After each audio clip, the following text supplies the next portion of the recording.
when the devil's getting ready to do something, or something's right around the corner, something's about to crack open, you're tempted, as if you're trying to be pulled away as a vessel.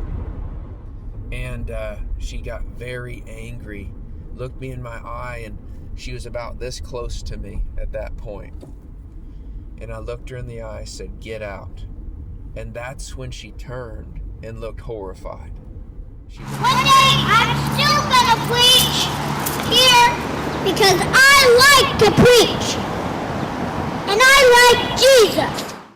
I kept having this temptation, and the temptation from probably about 6 o'clock till midnight, just this urge to go get alcohol, this urge to go, not really get drunk, but just to drink.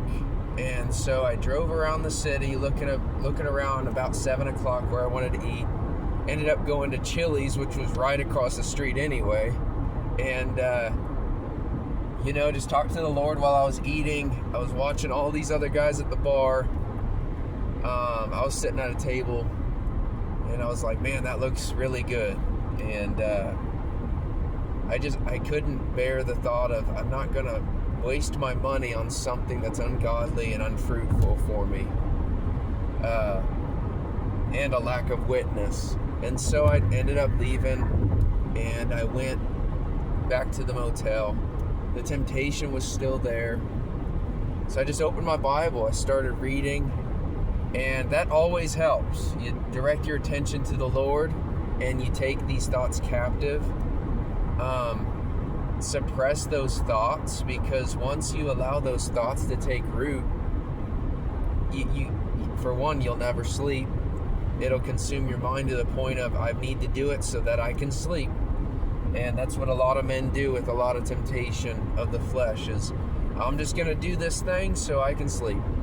And I think it's cowardly, and God most certainly does not reward those who cave to their temptations. That's why scriptures, Paul's writings talk about that when we are tempted, God has given us an outlet where we need to take the outlet. The outlet is Christ. And anyway, I go to sleep after reading my Bible and praying and just thinking about my life, what God has brought me through. Anyway, I go to sleep, and it's 3 a.m. and all of a sudden, it was almost exactly 3 in the morning. The fire alarms are just blaring. And it started down on, I think, the second floor. I was on the third floor. And all of a sudden, the whole building was just blaring loud. So I put my shoes on, get pants on, and I run outside only to find 2 other people outside. And I'm thinking to myself, is everyone else just that naive? Like, you're not going to come outside? What if it's an electrical fire? And that's what I kept smelling as I was running down the stairs, was an electrical fire. If you've ever smelled one of those, you know it's a distinct smell. And I get outside, and I said to the kids who were out there, I said, "Did you smell that coming down the stairs?" They said, "Yeah." And they said, "But the owner met us at the door, and he said, 'Oh, no worries, false alarm.'" So I went to the entrance by myself. Nobody else was outside. And I get to the front desk, and there's this weird, mind you, there was the family that owned it was Hindu. They were Indian. And she was standing there really odd. Her eyes were squinty. She didn't interact well. And I thought, okay, maybe it's a language barrier thing. But that wasn't it at all. It was like something was in her, and she was acting odd. And then another guy came in, and he said, "I can smell an electrical fire." And I said, "That I did too." And so the lady, she looks at us, she said, "Oh, well, maybe we should go look," as if she had no clue. And I'm like, the whole place is getting lit up right now, and you're like not even aware of anything. So we walk down the hall, And she turns to us and says, "Oh, nothing to see here. Time to go back." And me and that man looked at each other, and I looked back at her. I said, "You're acting really weird." And she got really angry. She looked me deep in my eyes, and I looked her deep in her eyes. That's when I knew it was beyond something that was of the flesh. And I know what many of you are probably thinking. Right? Thinking, oh, she was high, she was drunk, and she burnt something, and it made a smell, and it set off an alarm. Either way, she turned to me and looked me deep in my eyes. Mind you, I had been praying for hours prior to that. And it was in regard to, I wanted to drink alcohol. I wanted to fill my flesh. And as I took a shower that night before all of this happened, I had this thought. I said, what is the devil getting ready to do? And because anytime, if you've ever attested to this as a Christian, when the devil's getting ready to do something, or something's right around the corner, something's about to crack open, you're tempted. As if you're trying to be pulled away as a vessel. And man, I get goosebumps thinking about this. So anyway, I look her in the eye, and the owner's there at that point. The other owner, it's a family. And I said, "Does this woman work for you?" And they said, "No, she's just a friend." And I said, "She's acting very strange." And she got very angry, looked me in my eye, and she was about this close to me at that point. And I looked her in the eye, said, "Get out." And that's when she turned and looked horrified. She looked scared. She went right back into the room that smelled like smoke, mind you. And I don't think she shut the door, but she went right in there. And the owners asked me to go back to my room and let them do their job. And I did. I was respectful. And I said, "Something odd's going on. I think you guys need to be honest." Anyway, what I want to testify to is, look at all that took place prior to all this happening. And I don't ever want to boast, "Hey, God used me," or "God did this through me." That's not my point here. My point is, when you are tempted, don't cave to the temptation. Perhaps the devil's trying to do something to pull you away from being that vessel that God has in store for you.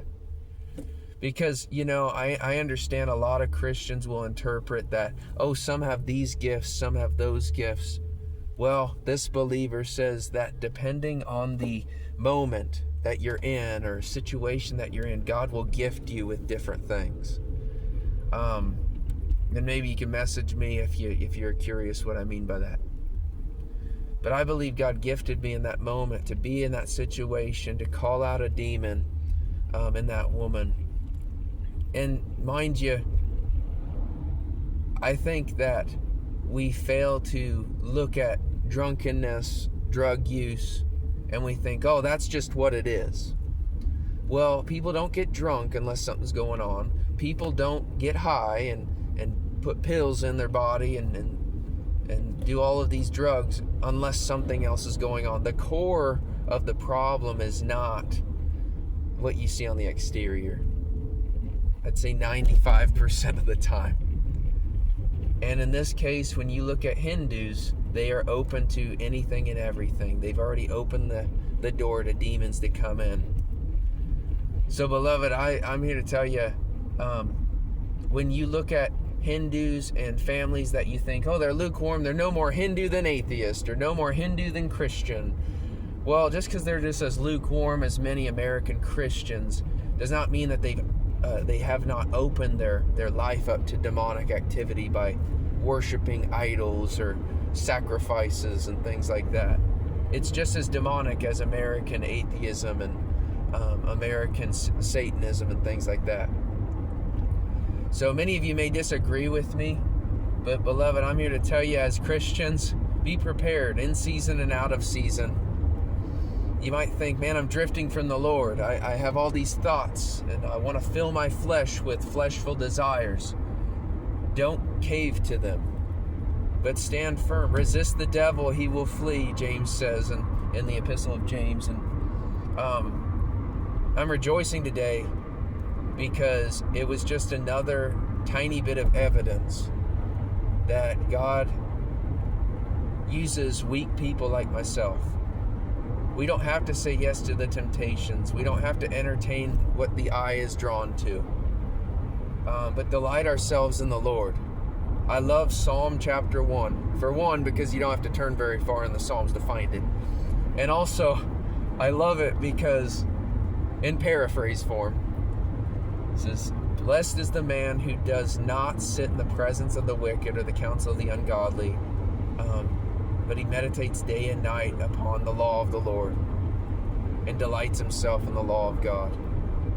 We need to delight ourselves in the things of the Lord, and everything else will fade. Even as I had the temptations to drink alcohol and things, I thought to myself, Lord, you are to be my delight. Why would I ever entertain something like this? I didn't share this if you got this far in the video. I drove down to the Planned Parenthood that had just been put in that city that I was in. I got out and I walked around the Planned Parenthood and I thought, what takes place in here? Try to entertain the thoughts of what takes place in a Planned Parenthood and then say, you know what? I want to fill my flesh with what I want. Praise the Lord.